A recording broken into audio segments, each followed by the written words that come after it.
அனைவருக்கும் வணக்கம். சக்தியும் நானும். என் வாழ்க்கையில் கடவுள் நிகழ்த்திய அற்புதங்கள் அப்படின்ட்டு சில விஷயங்கள் நான் பதிவாக போட்டிருந்தேன். சில விஷயங்கள்ங்கிற பட்சத்தில் என் தேவையாக இருந்த 2 விஷயங்கள் கடவுள் எனக்கு கொடுத்தாரு. அதற்கு நான் என்னெல்லாம் செஞ்சேன், எதற்காக எனக்கு கொடுத்தாரு எனக்கு தெரியாது. பட் என்னெல்லாம் செஞ்சேன் அப்படிங்கிற விஷயத்தை பற்றி நான் பதிவாக கொடுத்துருந்தேன். அதில் வந்து முதல் பதிவாக எனக்கு குழந்தை வேணுங்கிறதுக்காக நான் என்னென்ன செய்தேன் அப்படிங்கிறத பற்றி கொடுத்துருந்தேன். 2வது பதிவாக என் கணவருக்கு அரசு வேலை கிடைக்கணுன்றதுக்காக நான் என்னென்ன வேண்டுதல்கள்லாம் செஞ்சேன் அப்படின்னு சொல்லி கொடுத்துருந்தேன். இதில் பல சகோதர சகோதரிகள் வந்து எனக்கு வந்து கமெண்ட் பண்ணியிருந்தாங்க. ரொம்ப கஷ்டப்பட்டு ரொம்ப மன வருத்தத்தோடு பேசியிருந்தாங்க. இத்தனை வருஷமாவது நானும் வந்து முயற்சி செஞ்சிட்ருக்கேன், எனக்கு கிடைக்கல, என் வாழ்க்கை போயிடுச்சு, என்னோடய வயசு போயிடுச்சு, அந்த மாதிரிலாம். உண்மையிலேயே உங்கள் வலி வந்து எனக்கு கண்டிப்பாக தெரியும். ஏன்னா இதே வலியோடு இருந்த என்னுடைய கணவர் கூட இருந்து நான் பார்த்துருக்கேன். அந்த வலி எப்படிப்பட்டதுங்கிறது எனக்கு உண்மையாகவே தெரியுது, புரியுது. நான் என்ன சொல்கிறேன் அப்படின்னா, கிட்டத்தட்ட நான் சொல்கிறேனே, என் கணவர் வந்து என்கிட்ட இந்த மாதிரி சொல்லும்போது அவருக்கு கடவுள் மேலே இருந்த நம்பிக்கையெல்லாம் போயிடுச்சு. அவர் வந்து அந்த நேரத்தில் வந்து என் கூட கோவிலுக்கு கூட வரமாட்டார். எந்த ஒரு இதுலேயுமே வந்து ஈடுபடவே மாட்டார். அவருக்கு வந்து அந்த நம்பிக்கை போயிடுச்சு. ஏன்னா வந்து அவர் எழுதின நிறைய தேர்வுகளில் கிட்டத்தட்ட வந்து அவருக்கு ரேங்க்கு போயிடும். அதனால் ரொம்பவே மன வருத்தத்தோடு அவர் வந்து ரொம்ப வெறுத்து போன இதில் இருந்தார். இது எல்லாருக்குமே இருக்கிற விஷயந்தான். அதாவது ஒரு விஷயத்துக்கு நம்ம கேட்குறோம், கடவுள்கிட்ட வந்து நம்ம தேவைன்னு கேட்குறோம், அந்த தேவை கொடுத்துடணும் அப்படின்னு நம்ம நினைக்கிறோம்.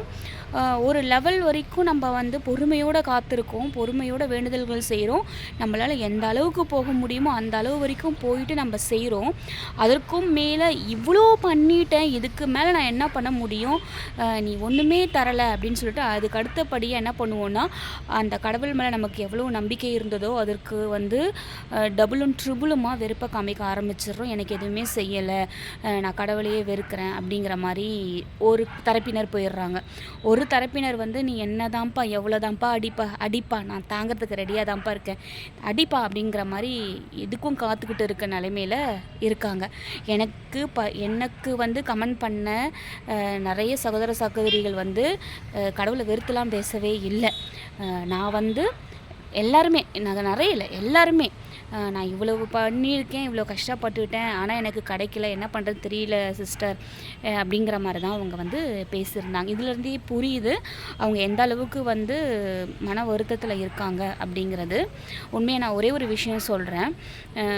நீங்கள் வந்து இப்போ நம்ம வேண்டுதல்கள், வழிபாடுகள் இதெல்லாம் நம்ம செய்கிறது வந்து நம்ம பக்கம் வந்து ஒரு பாசிட்டிவ் வைபை க்ரியேட் பண்ணணும், நம்ம மனதுக்குள்ளே ஒரு நம்பிக்கையை க்ரியேட் பண்ணணும் அப்படிங்கிறதுக்காக தான். ஒரு உண்மையான ஒரு நம்பிக்கைக்கு மீறிய ஒரு சக்திங்கிறது கிடையாதுங்க. நம்ம வந்து அது எந்த நம்பிக்கையை வேணால் இருக்கலாம். நான் என்ன சொல்கிறேன்னா, நம்ம கடவுள் மேலே நம்ம வைக்கிற நம்பிக்கைங்கிறது ஒரு விஷயம் அப்படின்னா அது எனக்கு கிடச்சிரும், கடவுள் கொடுத்துருவாருங்கிற நம்பிக்கை நமக்கு அதிகமாக இருக்கணும். என்றைக்கு இருந்தாலும் கொடுப்பாரு, என்றைக்கு இருந்தாலும் எனக்கு கிடைக்கும் அப்படிங்கிற ஒரு நம்பிக்கை. நீ யாருக்கு கொடுக்க போகிறீங்க, எனக்கு எப்படி கொடுக்காம போயிடுவீங்க, நீங்கள் கொடுத்து தான் ஆகணும், நான் உங்களை தான் நம்பிட்டுருக்கேன் அந்த மாதிரி. நான் இன்னொரு விஷயம் என்ன சொல்ல விரும்புகிறேன் அப்படின்னா,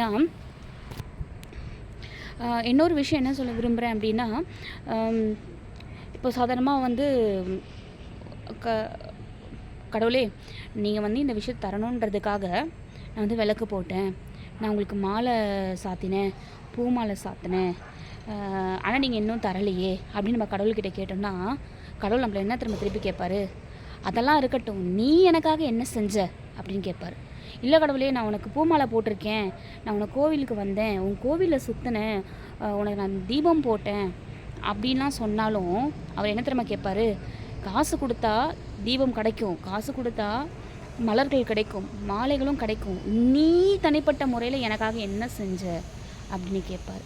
யோசிச்சு பாருங்களேன், ஒரு சாதாரண மனிதனாக நம்மால் கடவுளுக்கு என்ன செய்ய முடியும், என்ன தர முடியும்? யோசிச்சு பாருங்கள். நம்மால் முடிஞ்சது என்ன தெரியுமா, அவர் மேலே உண்மையான பக்தி, உண்மையான பாசம், அந்த உண்மையான பக்தி பாசம் எப்போ வரும் தெரியுமா? எப்படி தெரியுமா அது அவர்கிட்ட போய் சேரும்? நம்ம வந்து அவருடைய சன்னிதானத்தில் அவர் முன்னாடி நின்று உள்ளம் உருக, உள்ளம் முருக, கண்ணீர் பெருக. எப்போ தெரியுமா கண்ணீர் பெருகும்? நம்ம எந்த இடத்துல நம் உள்ளம் உருகுதோ அந்த இடத்துல தான் கண்ணீர் பெருகும். அப்படி உள்ளம் உருகி கண்ணீர் பெருக, அப்பா நீதான்ப்பா கதி, நான் இருக்கேன், எனக்கு ஒரு வழியை காட்டுப்பான்னு கேட்டு பாருங்க. அப்படி கேளுங்க, கண்டிப்பாக அவர் வந்து அவருடைய செவியை உங்கள் பக்கம் வந்து திருப்பாமல் இருக்கவே மாட்டார். உண்மை, இது உண்மை.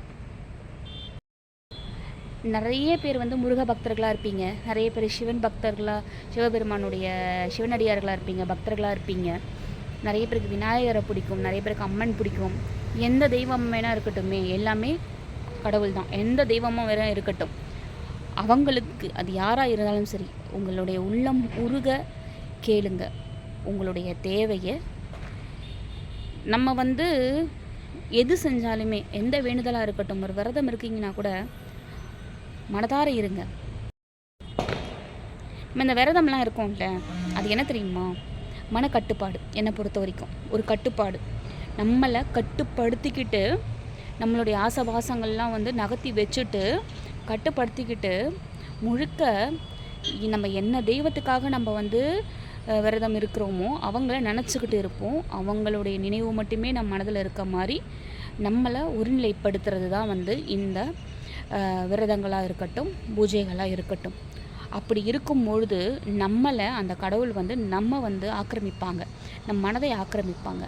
அப்போது நமக்கு இவ்வளோ நம்ம கஷ்டப்படுறோம்ல, இந்த என்னப்பா இது என்னப்பான்னுட்டு, அந்த கஷ்டங்களை போகக்கூடிய வழியை அவங்களே செஞ்சு கொடுத்துருவாங்க.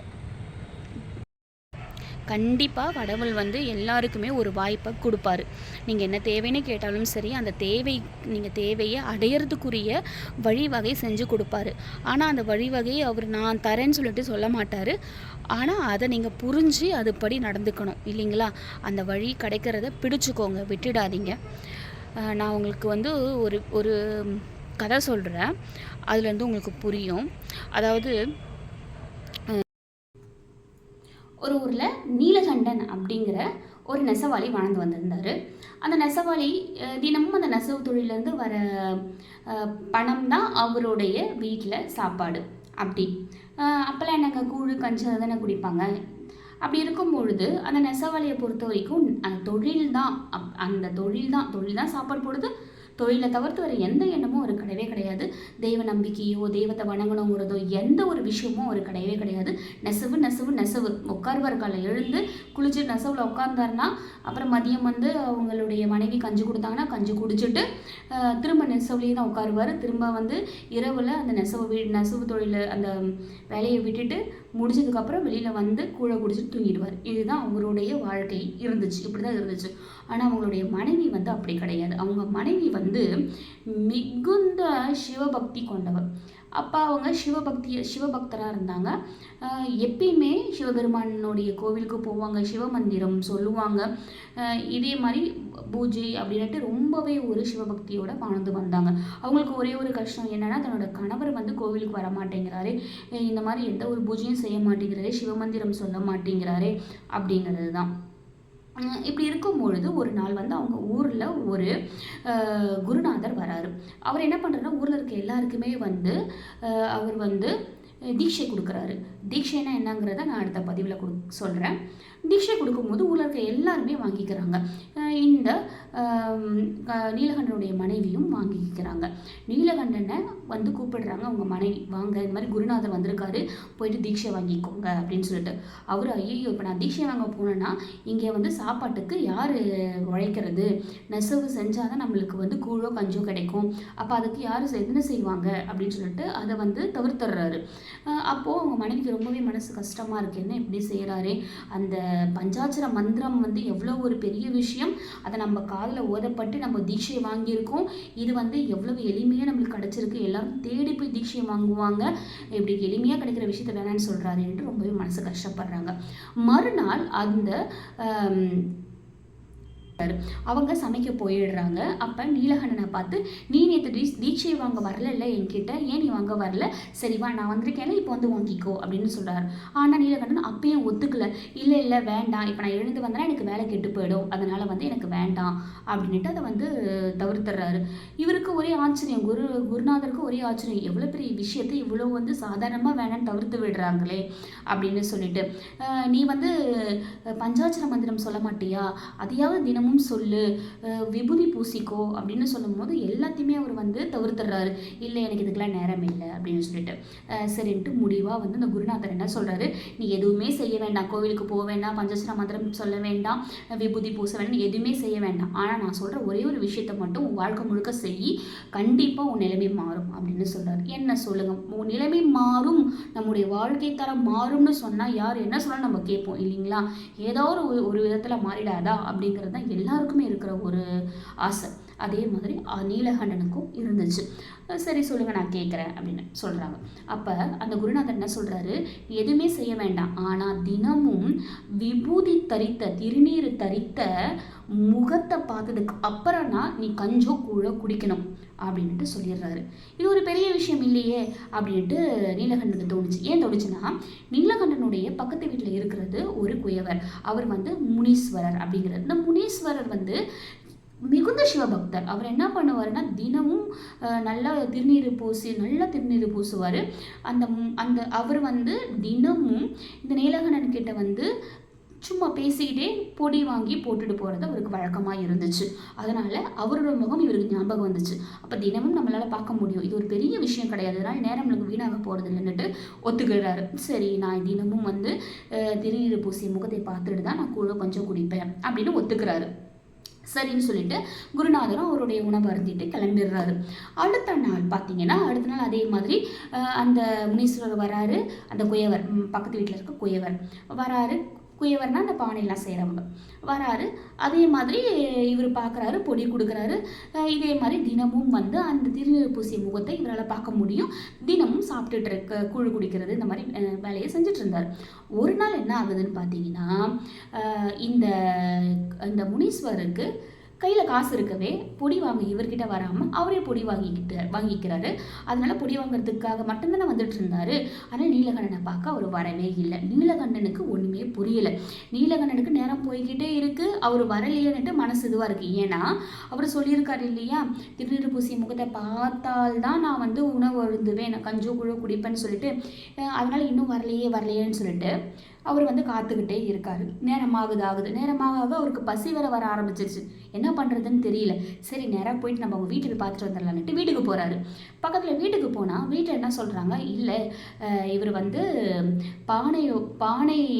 பானை செய்கிறதுக்கு களிமண் வாங்க போயிருக்காரு அப்படின்னு சொல்கிறாங்க. சரி விட, நம்ம வந்து நேராக அங்கேயே போய் பார்த்துடலான்ட்டு களிமண் வாங்குற இடத்துக்கு போகிறாங்க. களிமண் வாங்குற இடத்துக்கு போனால் அங்கே என்ன சொல்கிறாங்க, இல்லை அவர் வந்தார், களிமண் தீர்ந்துருச்சுன்னு சொல்லவே அவர் ஆற்றிலேயே களிமண் எடுத்துக்கலான்னு போயிட்டாரு அப்படின்னு சொல்லிடுறாங்க. சரி இவ்வளோ தூரம் வந்துட்டோம், நேராக போய் அங்கேயே போய் பார்த்துடலான்னு சொல்லிட்டு கிடுகிடுன்னு ஓடுறாரு. கிடுகிடுன்னு ஓடி போனால் அங்கே வந்து ஆற்றுல இருந்து களிமண் எடுக்கிறதுக்கு அவர் வந்து அந்த மண்ணெல்லாம் நோண்டிக்கிட்டு இருக்காரு முனீஸ்வரர். அதை இவர் என்ன பண்ணுறாரு, நீலகண்டன் நேராக போயிட்டு அவரை பார்த்துட்டு, அப்பா பார்த்துட்டேன் அப்படின்ட்டு அவர் மட்டும் கிடுகிடுன்னு வெளில போயிடுறாரு. அவர் அந்த ஒரே ஒரு வார்த்தை, நான் பார்த்துட்டேன் அப்படின்னு சொல்லிட்டு போயிட்டே இருந்துடுறாரு வீட்டுக்கு போயிட்டு நிம்மதியாக நம்ம வந்து திருநீர் அணிஞ்ச ஒரு முகத்தை பார்த்துட்டோம் அப்படின்னு சொல்லிட்டு சந்தோஷமாக கூழை குடிச்சிட்டு அவர் வேலையை பார்க்க ஆரம்பிச்சிடுறாரு. ஆனால் இங்கே களிமண் எடுத்துகிட்டு இருந்தார் இல்லையா முனீஸ்வரர், அவருக்கு வேர்த்து ஊற்றுது.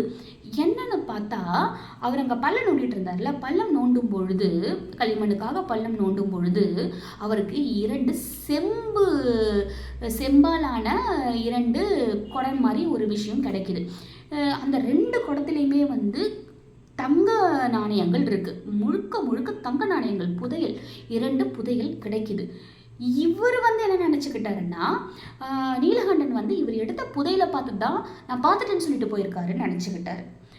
இவர் வந்து சரி இவர் வந்து பார்த்துட்டான், அதனால் வந்து நம்ம கண்டிப்பாக அவனுக்கு ஒரு ஷேர் தரணும் அப்படிங்கிறதுக்காக இவர் என்ன பண்ணுறாரு, முனீஸ்வரர் நேராக வீட்டுக்கு போயிட்டு நீலகண்டனுடைய மனைவியை கூப்பிட்டு இந்த மாதிரி நான் எடுத்துகிட்டு இருக்கும்போது எனக்கு இந்த புதையல் கிடச்சிச்சு, இந்த புதையல் கிடச்சிச்சு நம்ம வெளியில் சொன்னோன்னா நம்ம கிட்டேருந்து அதை வாங்கிடுவாங்க.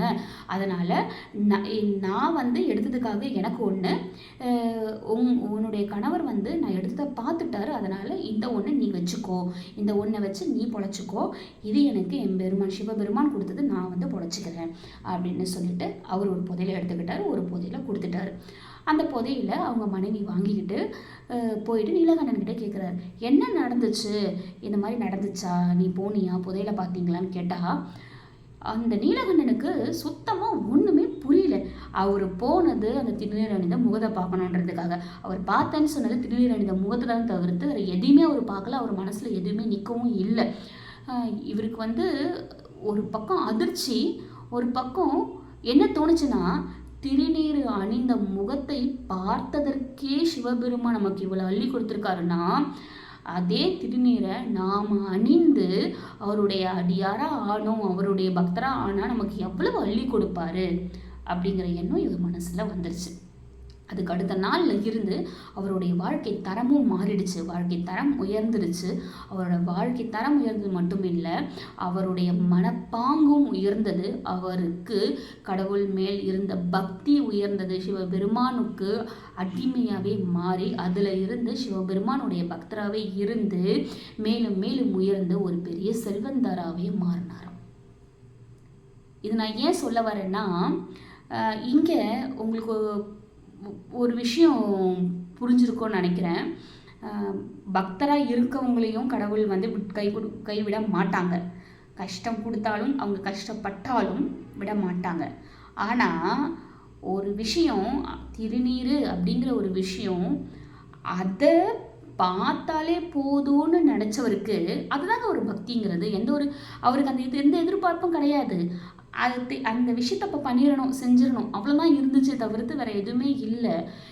அதை பார்த்தா அவருக்கு செல்வந்தர் ஆவாருங்கிற எண்ணம் கூட கிடையாது. அவருக்கு அந்த நிமிஷம் கூழ் குடிக்கிறதுக்கு பார்க்கணும், அதுதானே அவங்களுக்கு தேவையாக இருந்துச்சு. அவருக்கு அதனுடைய அருமையை புரியவும் வச்சார் சிவபெருமான். இல்லைங்களாங்க? சரி, இதுலேருந்து நான் என்ன சொல்ல வரேன்னா, நம்பிக்கை, பக்தி, இது ரெண்டுத்தையும் விட்டுறாதீங்க. அது எந்த தேவையாக இருந்தாலும் சரி, எப்படிப்பட்ட தேவையாக இருந்தாலும் சரி, நம்பிக்கை, பக்தி, இது ரெண்டுத்தை விடாமல் இருந்தீங்கன்னா அது உங்களை விடாது. நம்பிக்கையும் பக்தியையும் நீங்கள் விடாமல் இருந்தீங்கன்னா அது உங்களை விடாது. ஒருவேளை நீங்கள் விட்டுட்டீங்கன்னா நீங்கள் உங்களுடைய என்ன கோலாக வச்சுருக்கீங்களோ அதை விட்டு ரொம்ப தள்ளி போயிடுவீங்க. நீங்கள் ரொம்ப தள்ளி போயிட்டீங்கன்னா திரும்ப கிட்டக்க வர்றதுங்கிறது ரொம்பவே கடினம். அதனால் எப்பயுமே உங்களுடைய நம்பிக்கையையும் பக்தியையும் விட்டு தள்ளி போகவே போகாதீங்க. நான் ஏதாவது தப்பாக சொல்லியிருந்தேன்னா மன்னிச்சிருங்க. இது எனக்கு தெரிஞ்ச விஷயங்கள், நான் உணர்ந்த விஷயங்கள், இதை வச்சு தான் நான் சொல்கிறேன். இதனால் பல பேர் பயனடையலாம் அப்படிங்கிறதுக்காக நான் சொல்கிறது. இது உங்களுக்கு பிடிச்சிருக்கும்னு நினைக்கிறேன். கண்டிப்பாக பயனுள்ளதாக இருக்கும். இதுக்கு மேலே இன்னும் என்னெல்லாம் செய்யலாம் அப்படின்னு சொல்லிட்டு நான் பதிவுகள் தரேன். அது அரசு வேலையாக இருக்கலாம், திருமணம் ஆகிறதுக்காக இருக்கலாம், குழந்தை பேர் கிடைக்கிறதுக்காக இருக்கலாம். இது எல்லாமே எவ்வளோ முக்கியங்கிறது எனக்கும் தெரியும். அதற்கு நாம் செய்ய வேண்டியது பக்தி, நம்பிக்கையோட பக்தி, அவ்வளவுதான். மூட நம்பிக்கையோ மூடத்தனமாக எதுவும் நம்ம செய்ய போகிறது கிடையாது. நம்பிக்கையோடு செய்வோம், நல்லதே நடக்கும். நன்றி. ஓம் முருகா.